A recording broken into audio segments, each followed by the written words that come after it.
Shalom, brothers and sisters. Let's talk Israel. What's happening in Israel, the current stories, and all the latest. So, UN Secretary General is expected to visit Israel and the Palestinian Authority specifically.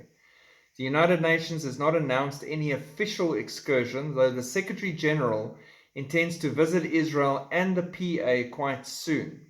Guterres originally aimed to go in August, but decided to bump the trip until after the UN General Assembly meeting in September. The PA and its allies are happy and delighted that we are in the stage of preparing for this visit with the Secretary General to take place as soon as possible. Riyad Mansour from the PA. The prior day, Dmitry Polyansky, Russian UN, spoke in a meeting of the UN Security Council of a pending visit by Guterres to the Palestinian-Israeli conflict zone. In Ramallah, Guterres should expect that the PA will continue to play the blame game. It's the only thing they know. And instead of seeking ways to promote the cause of the Palestinian people, they will continue to blame Israel and gain points at the United Nations, Danon predicted. That's part of the game they've been playing for 75 years. They are very good at it. Facts. Then Hezbollah chief strengthens anti-Israel terror alliance with Hamas and PIJ. Hassan Nasrallah, our moron of the other week, the head of the powerful Iranian-backed terror organization Hezbollah, reportedly met with Palestinian Islamic Jihad Secretary General Ziad al-Nakala and the deputy head of the political bureau of Hamas in Lebanon, Ismail Haniyeh. The purpose of the high-level trilateral meeting was reportedly to strengthen the Iranian coordinated terror alliance against Israel. This right after Putin and Erdogan met, and I said they would talk about their joint mission against Israel. And maybe they've given these guys instructions to get together and formalize their little things against Israel. The three terror groups reportedly discussed political developments in Palestine with a joint assessment of the situation in the West Bank and the escalation of resistance movement there and the recent Israeli threats. On the heel of that, the IDF is facing unprecedented levels of IED attacks, following the improvised explosive device attack responsible for injuring several IDF soldiers near Joseph's tomb on Wednesday. IDF commandos have issued a warning about its lack of readiness to combat a growing wave of IED attacks targeting its forces in Judea and Samaria. The group of commandos warned that the IDF does not have sufficient armored vehicles for anti-terror operations in light of the increasing use of improvised explosive devices, IEDs, by terror groups within the Palestinian territories. Security officials believe Iran, obviously, is providing technical know-how and funding to develop the IEDs, and Iran has admitted that it engages in weapon smuggling to the terror groups in Judea and Samaria, known internationally as the West Bank.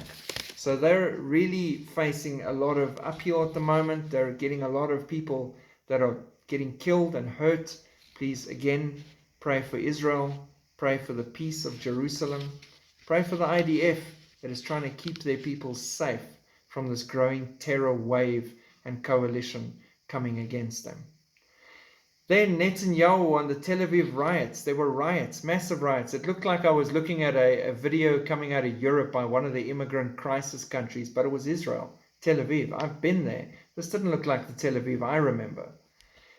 Netanyahu on the Tel Aviv riots. Illegal infiltrators from Africa pose a direct threat to Israel's character and future. Why can't more leaders in Europe and other countries in America see the same thing?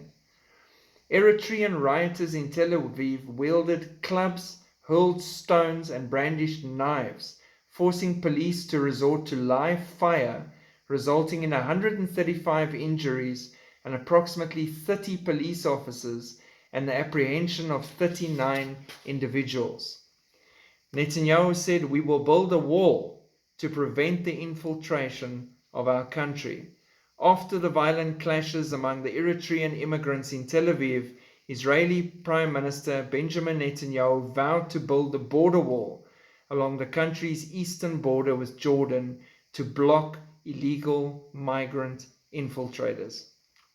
Netanyahu stated on his official X account, "We built a fence on our southern border with Egypt and stopped infiltration from there. This prevented the infiltration of over 1 million people from Africa, which would have destroyed our country. Now we will build a wall on our eastern border, Jordan, and ensure there will be no infiltration from there." On top of that, he says he wants Eritrean migrants involved in the violent crashes to be deported.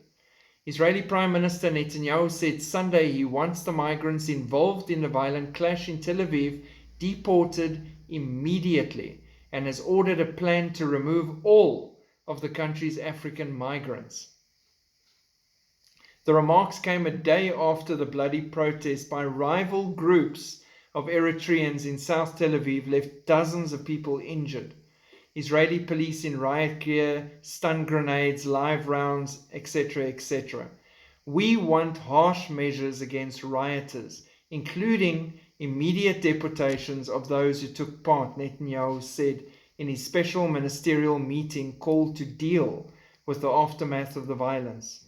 He requested that ministers present him with plans for the removal of all other illegal infiltrators, and noted in his remarks that the Supreme Court struck down some measures meant to coerce migrants to leave.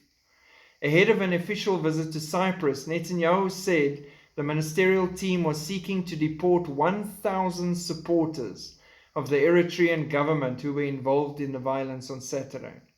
They have no claim to refugee status. They support the regime, Netanyahu said, and if they support the regime so much, they would do well to return to their country of origin and go be with their regime. Makes total sense to me. The man's head is screwed on straight with that regard. Why can't the other leaders have the same opinion? You're fighting two different factions of your government from the country that you immigrated from. Let me help you go home and you guys duke it out in your own country for your own government.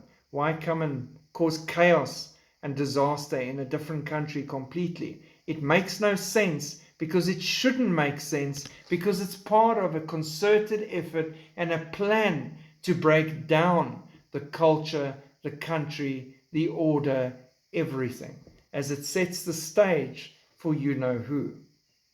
God bless. Pray for Israel. Pray for the peace of Jerusalem. Shalom.